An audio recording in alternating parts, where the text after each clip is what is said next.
Oh, hello, everyone. Oh, goodness. Teddy, could you just turn that down for me a bit at the back? Make sure that's not quite as loud as that. Brilliant to see you all today.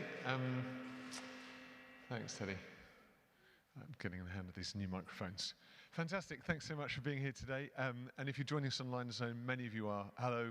I'm Will Van Hart, if we haven't met before. I'm the Associate Vicar here at St. Diana's Church, and I'm also one of the founding directors of the Mind and Soul Foundation, which is exploring emotional mental health and Christian spirituality. And over the next 45 minutes, we're going to be thinking a little bit about perfectionism. So I guess I want you guys to think about, to start with, what's your first response to the idea of perfectionism?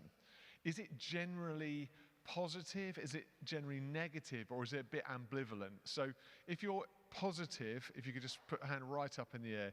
If you're a bit ambivalent, can you just give me a little bit of a wobble? And if you're just negative, just give me your hands down.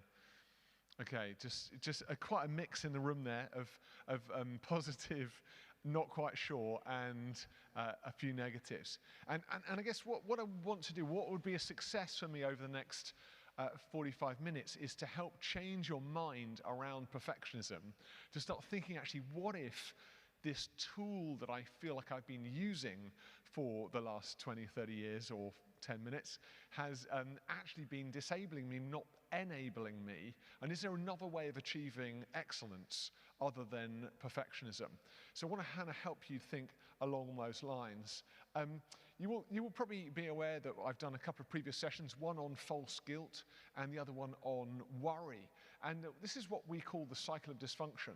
So it's the idea that actually our fear about the world and about particularly getting things wrong leads us into perfectionistic behavior that says, actually, I'm not going to get anything wrong, and I'm going to make sure I achieve, if you like, more than I am able.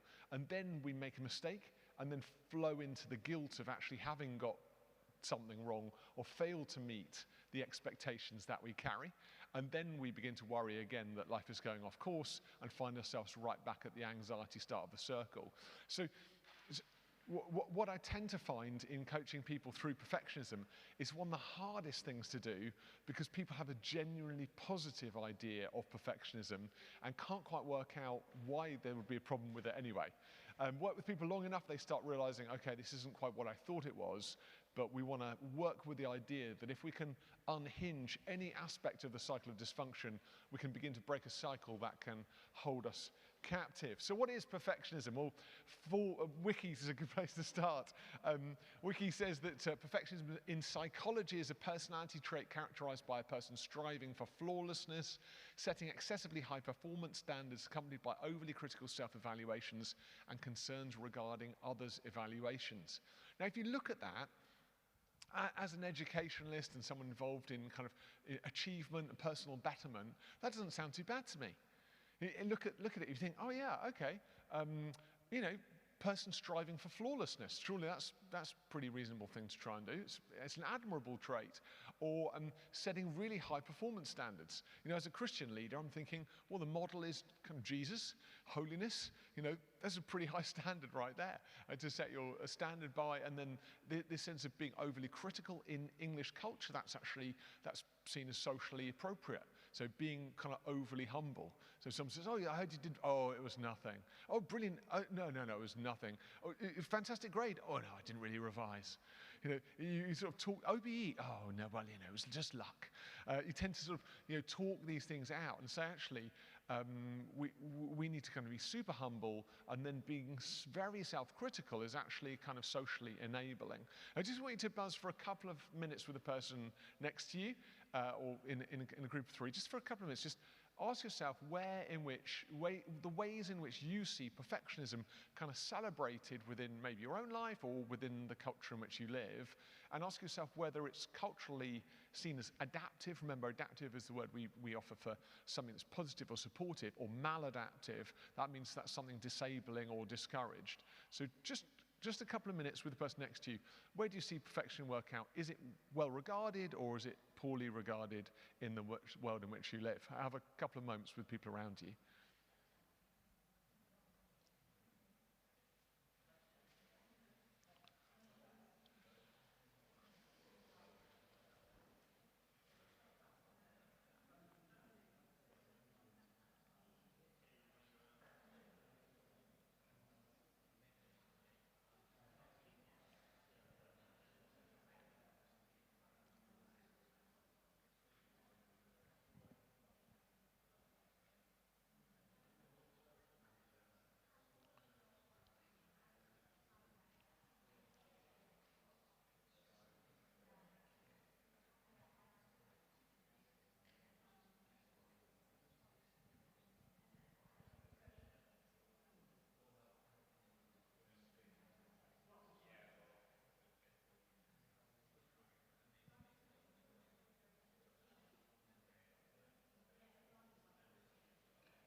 Okay, let's come back together. I can hear a few buzzwords ringing in my ears. I heard the word advertising a couple of times and a couple of people talking about peak performance. So it's quite interesting to hear your sort of recollections of what it looks like. This is a simple idea, but what is perfectionism? So what many people make the mistake of doing is assuming that perfect and perfectionism are the same thing. So what is the perfectionism scale? Was the idea that, say, it was a bit generous, I think 50% being good, 50% maybe is a bit more average. Let's say 75% is kind of good or very good, and then 100% is excellent, or you could say 100% is perfect. That's the perfect score. But perfect and perfectionism are two slightly different things.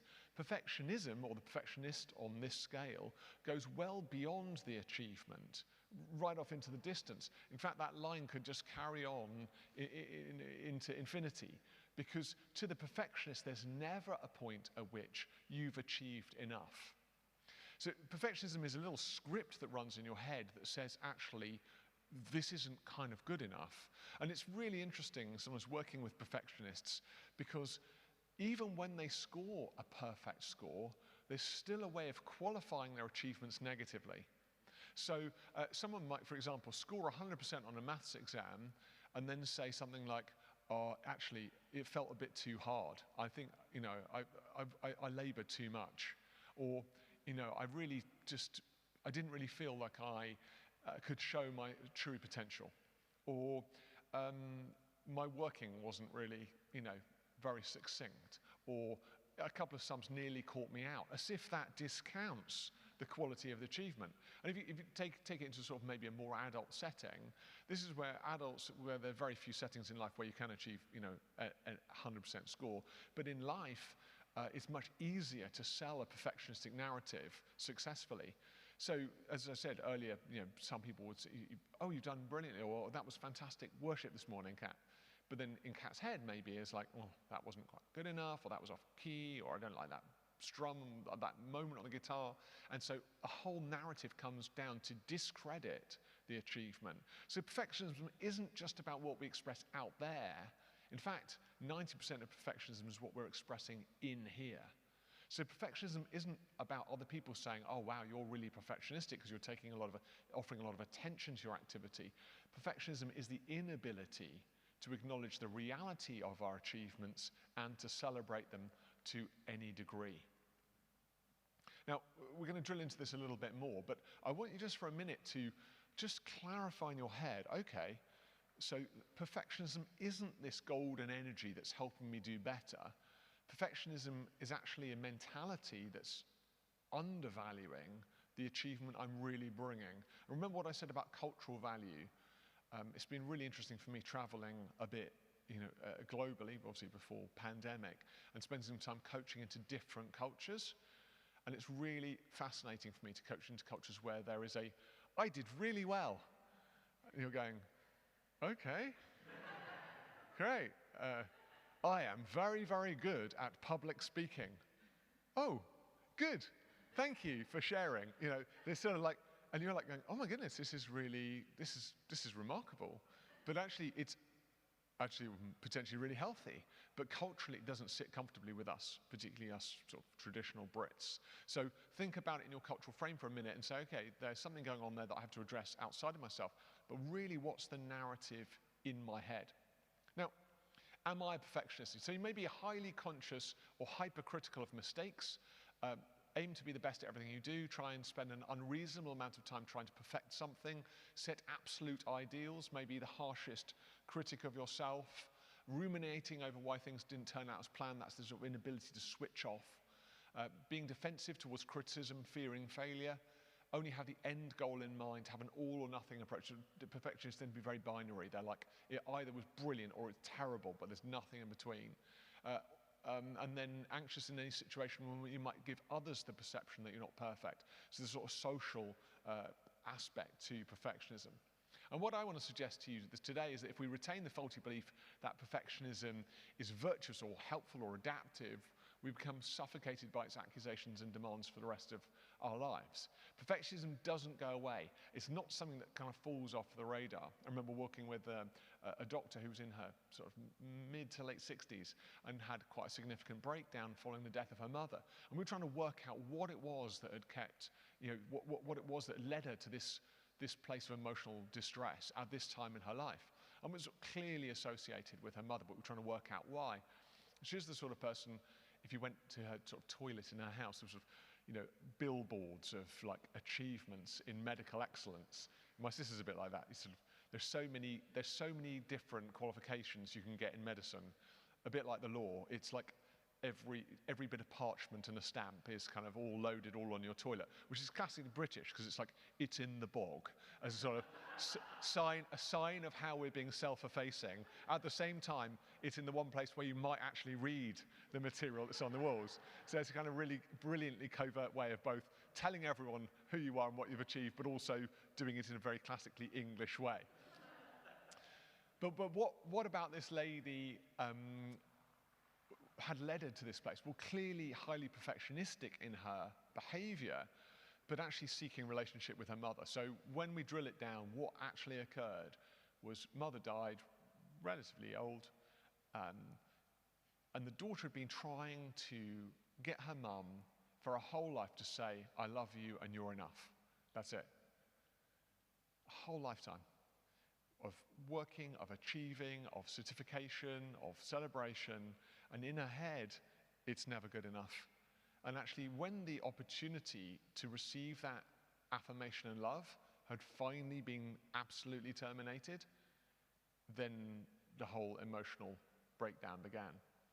Now, it's a difficult illustration to hear, but it's important to see that perfectionism has an energy of itself, which often is an imbibed lack of affirmation from familiar relationship.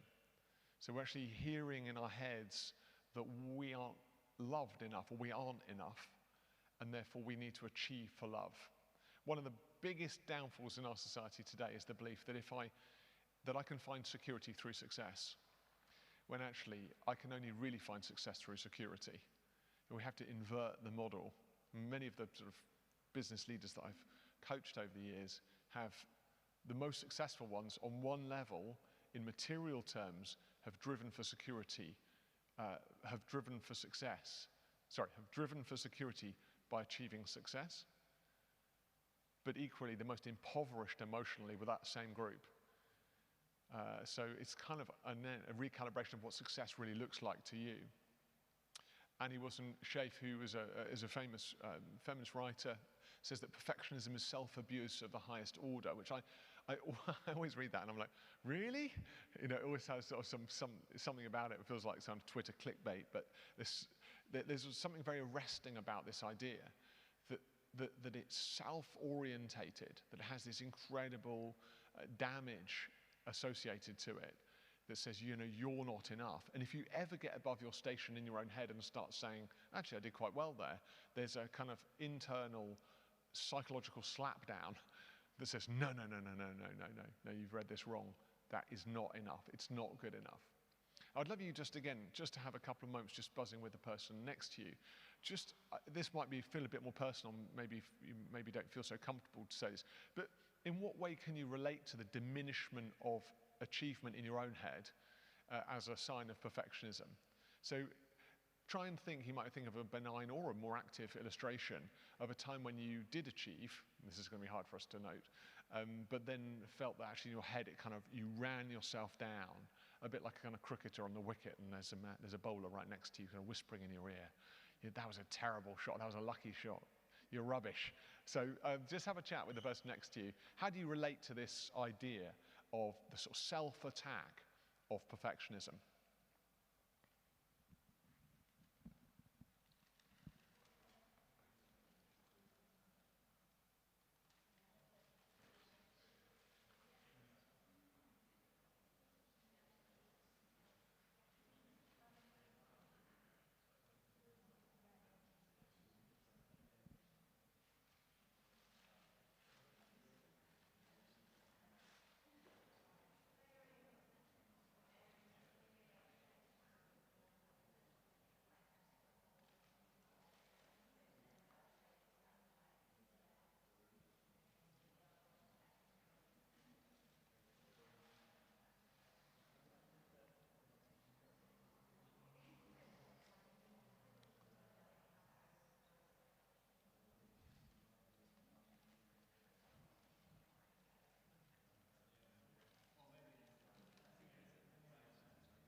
Okay, we're going to come back together again. There might be some conversations there you might want to carry on. If you know the person you're started that conversation with, you might want to carry on some of that conversation again, sort of beginning to unpack a bit of this. What's weird about perfectionism is there's a lot of shame associated with it. So when you start talking about what you say to yourself and you actually externalize that, it's really helpful, because the person who's empathizing with you outside of your own space can show you how detrimental that narrative can be to yourself. They'll be like, oh my goodness. And then that shock really recalibrates the normality of what you're hearing in your head every day. And that can really help you find new sorts of freedom. A couple of psychologists called Hewitt and Flett designed what we now call the multi-dimensional perfectionism scale. So they were studying perfectionism in academic psychology and identified the fact there was actually 3 sorts of perfectionism, again, which is really helpful for us because it's such a big topic. It's hard to know what we're really dealing with. So the first group of people were what we call the self-orientated perfectionist. And many of us will relate to this, particularly with what I've just described. So this is the idea that I'm against myself, or I'm split against myself. And this idea is that if I ever let myself off the hook to really celebrate who I am and what I've achieved, I would never ever get off the couch again. This is a really important concept, because we've believed that we might motivate ourselves negatively. And that's largely a familial and educative principle. So in the 1970s and 80s, where sports psychology began to really emerge as a discipline, the guiding principle was that if people were afraid, they would run quickly, which is a kind of nod to the adrenal system, which we mentioned in our first session on the worry. That actually people do superhuman tasks when they're feeling anxious, because the adrenaline itself fires them physiologically to move more quickly. So this seemed like a good principle. So what you would do as a psychologist in sports in the 1970s and 80s would to say to your athlete, you are gonna humiliate yourself. These other athletes are gonna whoop you, and you are gonna look stupid. So you'd negatively motivate them and make them feel so terrified that they would run unbelievably quickly, because ultimately they were fired up adrenally to stop this catastrophic, personally destructive experience. Now, that makes great sense. But in the noughties and in the decade beyond, sports psychologists suddenly realized that you can motivate people to run even faster when they believed in themselves, when actually they weren't afraid. And so what you now have is a psychology in sports around self-belief rather than fear. And so you've got athletes like Usain Bolt, who broke all known records for the 100 meters with some of the greatest kind of sporting self-confidence you've ever seen. And this unbelievable sense of joy in practice. So when you see Usain Bolt preparing to run 100 meters, rather than looking terrified and focused, he's kind of pulling his sort of big arrows and waving at the crowd and chatting to the person who's managing his blocks, as if it's just another day in the park, which of course it is, because who else is going to win? Only Usain Bolt, in Usain Bolt's head. So we notice something distinctive about motivation, that positive motivation is ultimately more fruitful than negative motivation. But many of us have grown up in environments where negative motivation was the only thing that we experienced. And the result was that we internalized that negative motivation, and it's become the narrative that supports all future action. And we have a very low view of our ability to motivate ourselves aside from the negative. Okay? So that's self-orientated.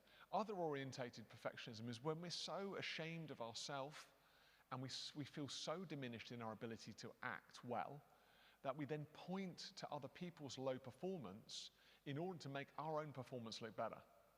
So other-orientated perfectionism is literally Jesus teaching about the speck and the plank. That when we feel so ashamed of a plank in our own eye, we just diligently point out the specks in other people's eyes in order that no one might notice the plank in our own eye.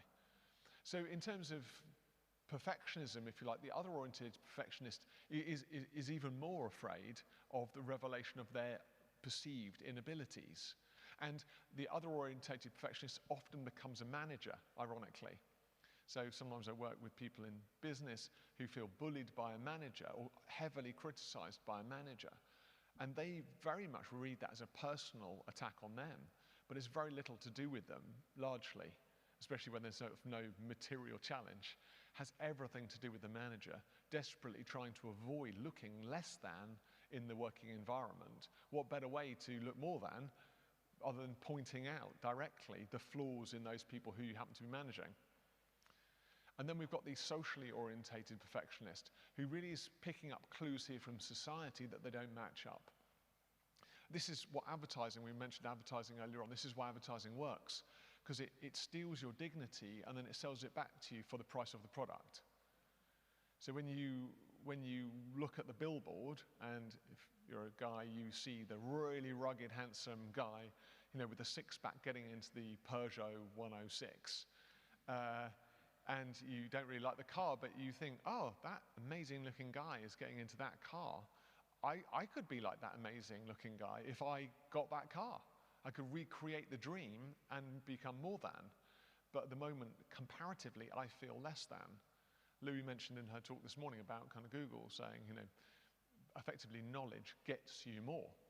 Well, of course, it's humiliating because we all immediately know that we know less than Google. So we are suddenly thinking, well, I need to know more Google in order that I might get more. And advertising is brutal about this reality, but they know that fear sells. So if you can make people feel socially unacceptable, and there's a simple resolution to their unacceptability, it's an easy sell. Look at some of the things that Facebook Marketplace tries to sell you. I'm always amazed that there's always teeth whitening products on my thing, and my teeth aren't particularly white, and I know that. And it sort of immediately makes me think, maybe I should get teeth whitening products.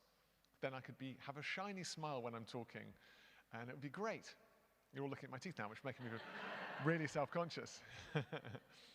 But it's amazing how I could have those kind of teeth is an idea in my head, when actually my dentist says, look, your teeth are very clean, your teeth are absolutely fine, your teeth are very healthy. You could bleach your teeth out, and your teeth might fall out, and then you wouldn't look great. But the products that they're trying to sell you are not products that I would recommend to you as your dentist. You just happen to have ivory-colored teeth rather than blinking white teeth. Which steals a bit of my dignity, makes me feel like actually I want to put my money in the marketplace in order that I can buy some social acceptability. We all have a dominant sort of perfectionism, but we will all share traits of the others. Just for a moment, just individually, just think about that scale for a moment. Ask yourself, where do you feel that you place yourself primarily? And don't berate yourself. This isn't about criticizing you personally. This is not a failure of yours. This is just a reality of your experience.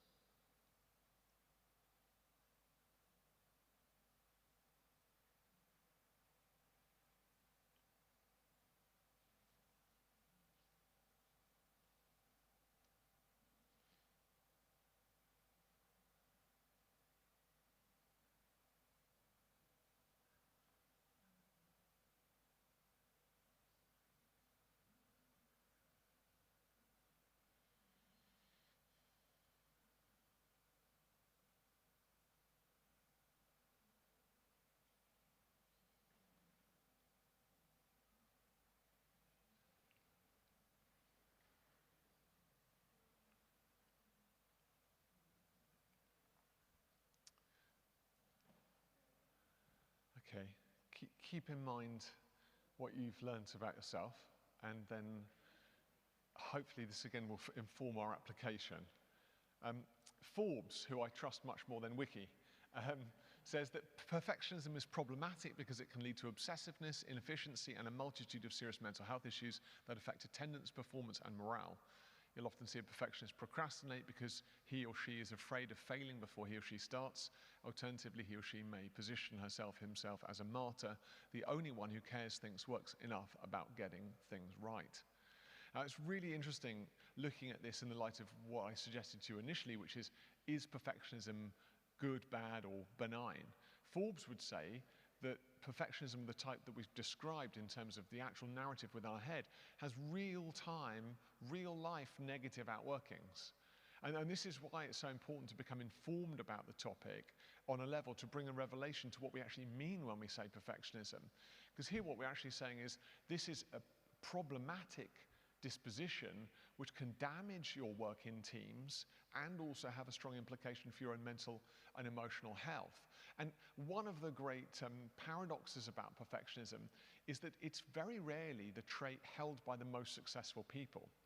So imagine you see a man or a woman in a sort of power suit crossing the street, 7 o'clock, they've got a coffee in one hand and a smart briefcase in the other, and they're like pinstriped, and their shoes are polished, and their hair is coiffured, and it's like, it's early, you know, and you're sort of seeing them stepping out across the curb, like looking into the distance, like they've got something really important to do today, and you're sort of thinking, wow, like they are really razor sharp, they must be a perfectionist.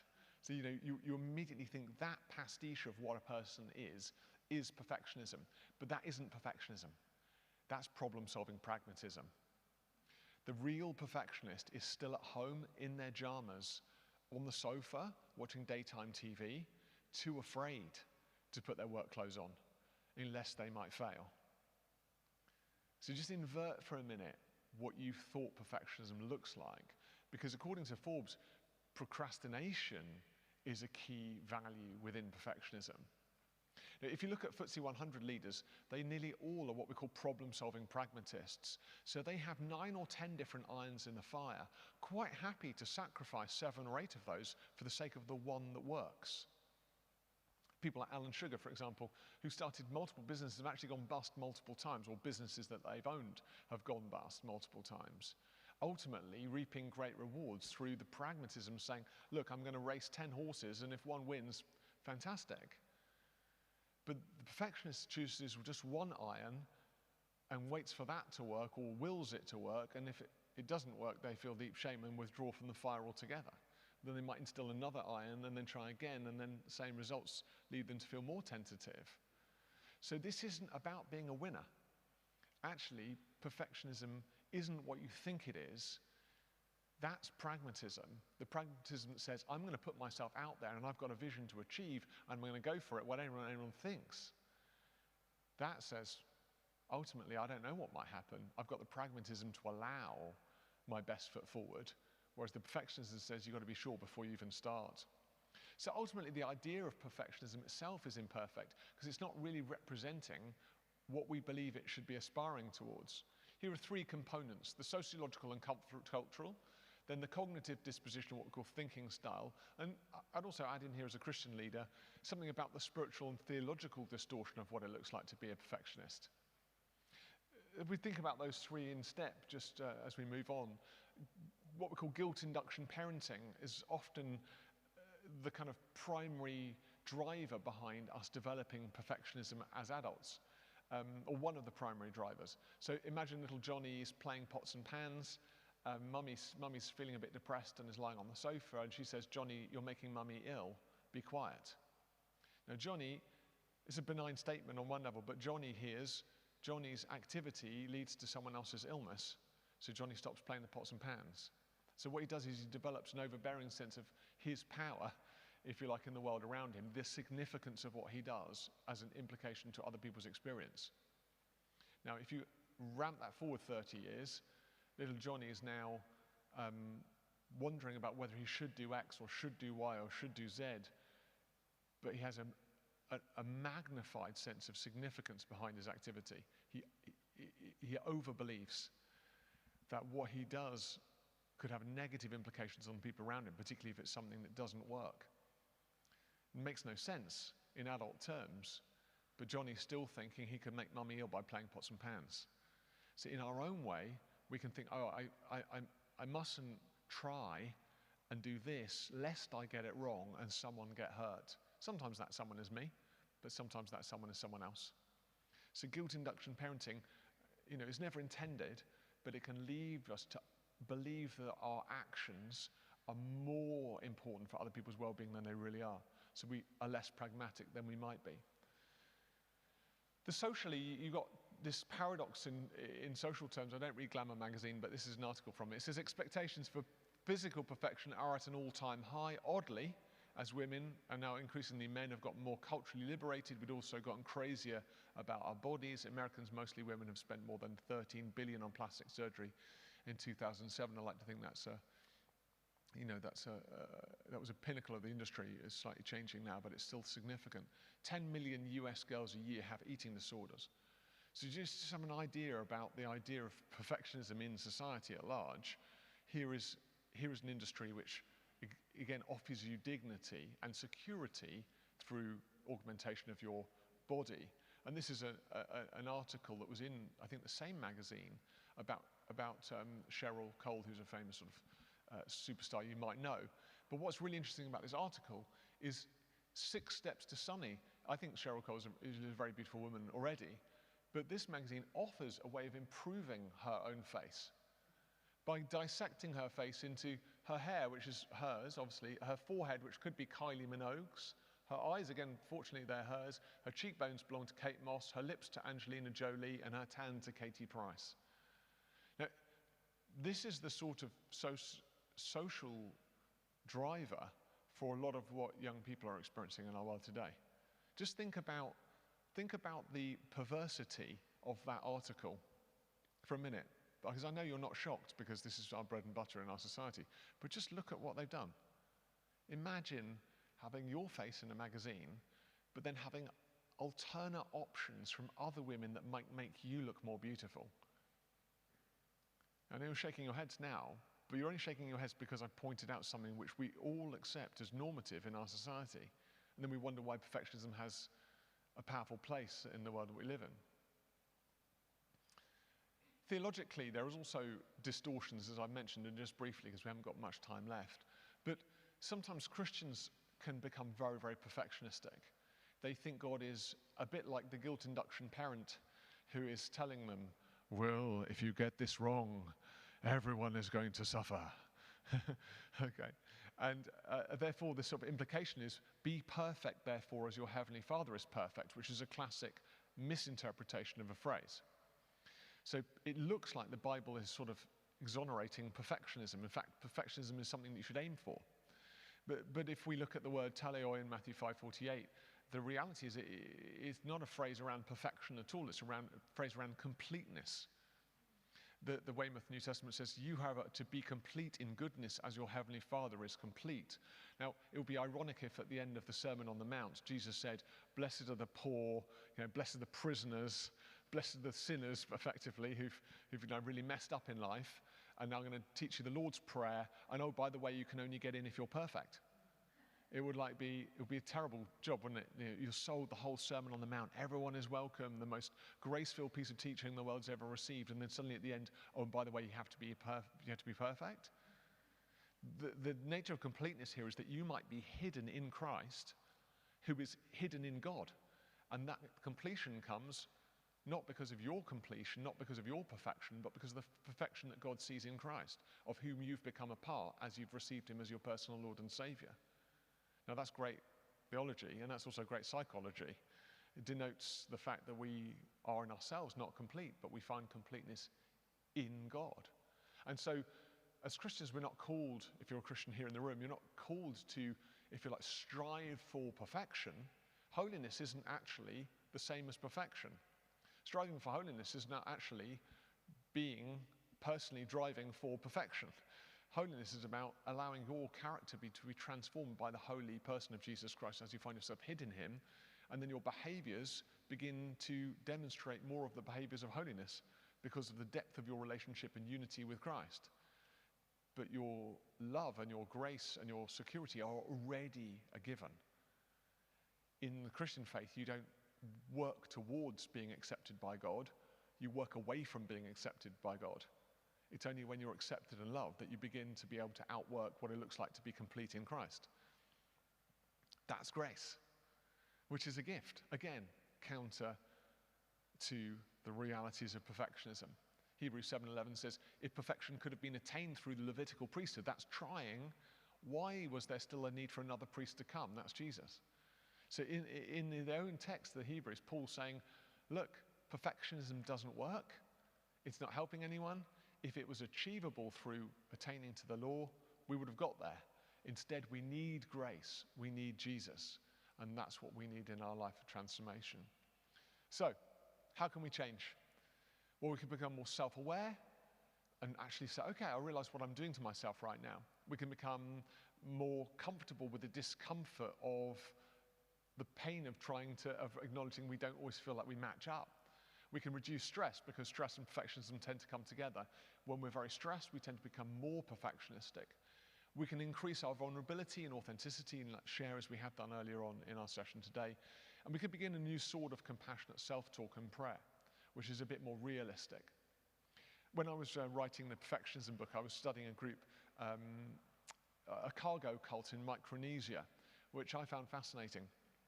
And there are still cargo cults in Micronesia today, and Prince Charles, I think, is subject to one cargo cult, and Prince Philip was also subject to a cargo cult in the South Pacific. But in Micronesia in 1940s, Americans began to land planes in order to support their battle in the Pacific against the Japanese.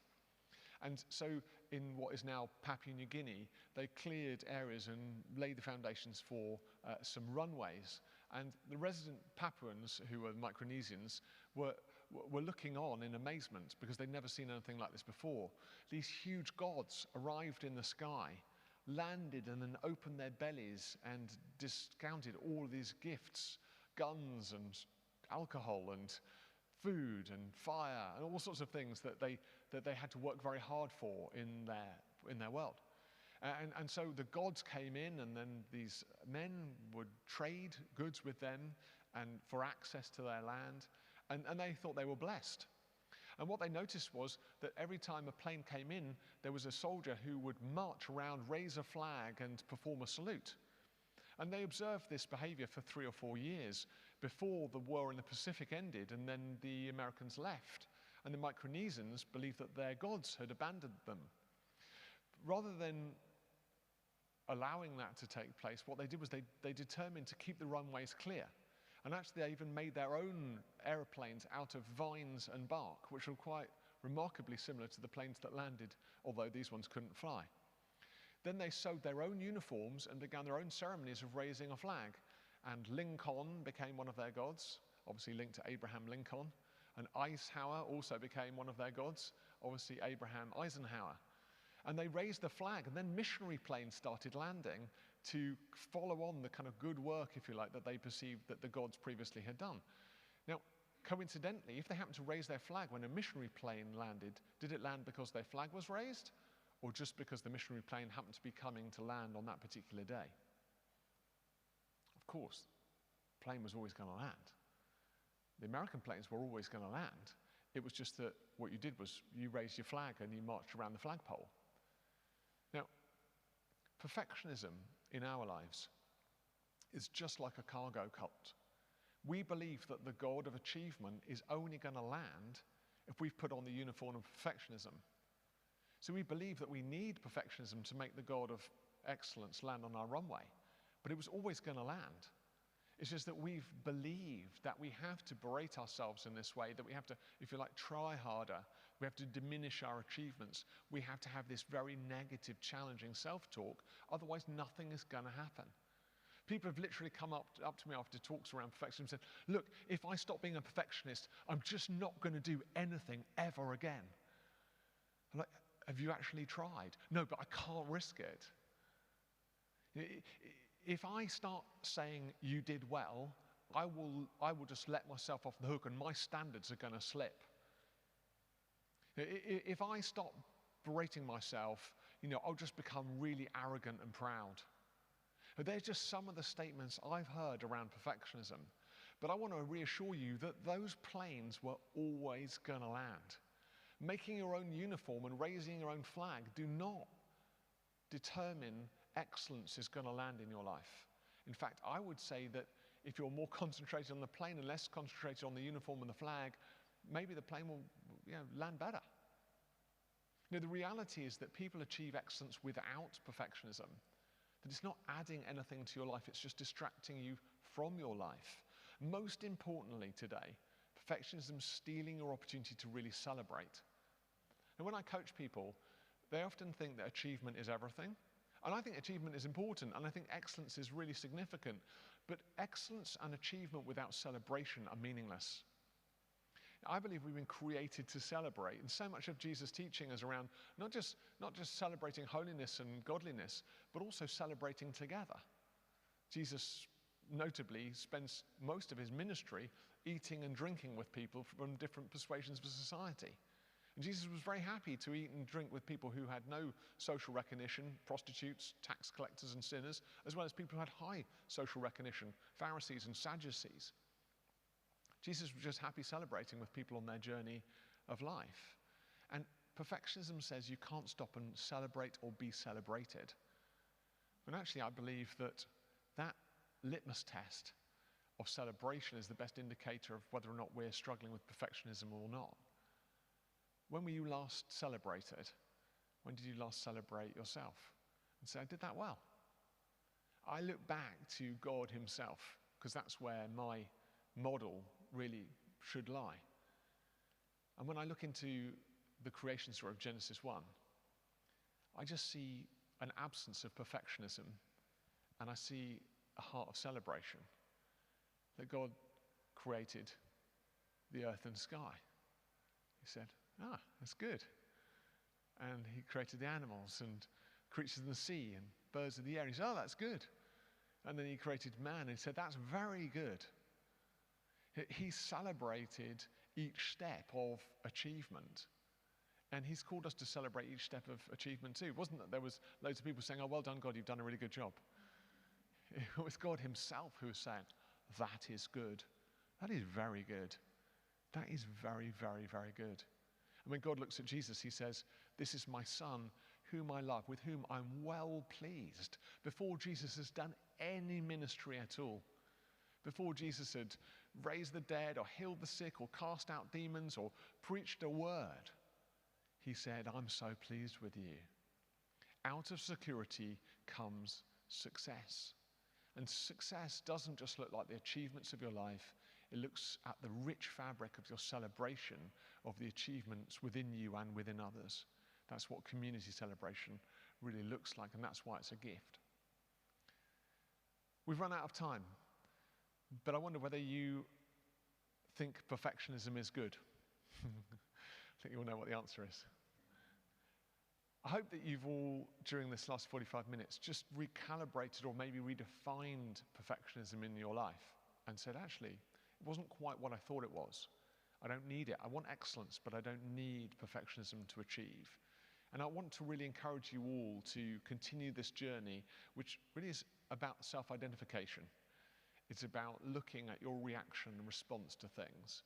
And I'd love you to appraise your thoughts and acknowledge that with our good intent, there's nearly always something to be celebrated. There's often something to be improved, but make sure you get the balance between the two. This is good. This could be better. I wouldn't do that again. That's often a really good way of appraising how you're doing in life. But make sure all three of those aspects of appraisal are evident in your experience. Not just the, I'll never do that again. That was terrible. I am useless. Go for the, okay, that was good. I can celebrate that, and I can celebrate that in others. Ironically, when you become better at celebrating some of the things in your life, you become so much better at celebrating some of the things in others. Jesus said, love your neighbor as you love yourself. For some of us, loving our neighbor would be going around with a sledgehammer and hitting them over the head with it. And that's because we are so used to doing that to ourselves.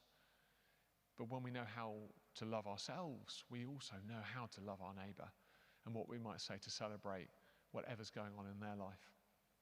Thanks so much for spending some time on this with me today. And obviously, if you want to chat more after this session, I'm really happy to do that. But I'd love you to also maybe turn your eyes to the Perfectionism book, where you can dig into this a little bit more deeply. Thanks again, everyone. Have a really great day.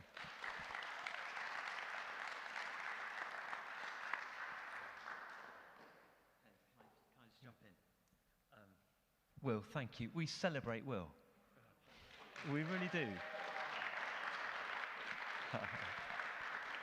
Yeah, and like celebration, the consummation of joy, and thank you so much. All three of these sessions, just you maybe watching online or in the building, and if you've been to all three, this cycle that we're looking to break, there's been so much that you've given to us, Will.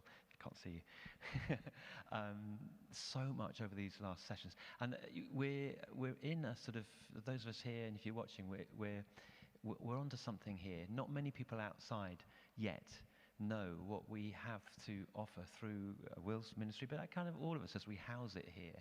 I'd love you to pray for our Space to Live vision, that as God leads it and paces it and guides it, this grows, that we can offer this gift to as many people as possible. That's our vision for these sessions and others as well that we'll lay on. So I invite you in to sort of champion this, champion Will in his ministry, champion us here, celebrate it, and let others know, and be praying for that as it grows in the weeks and months and years ahead.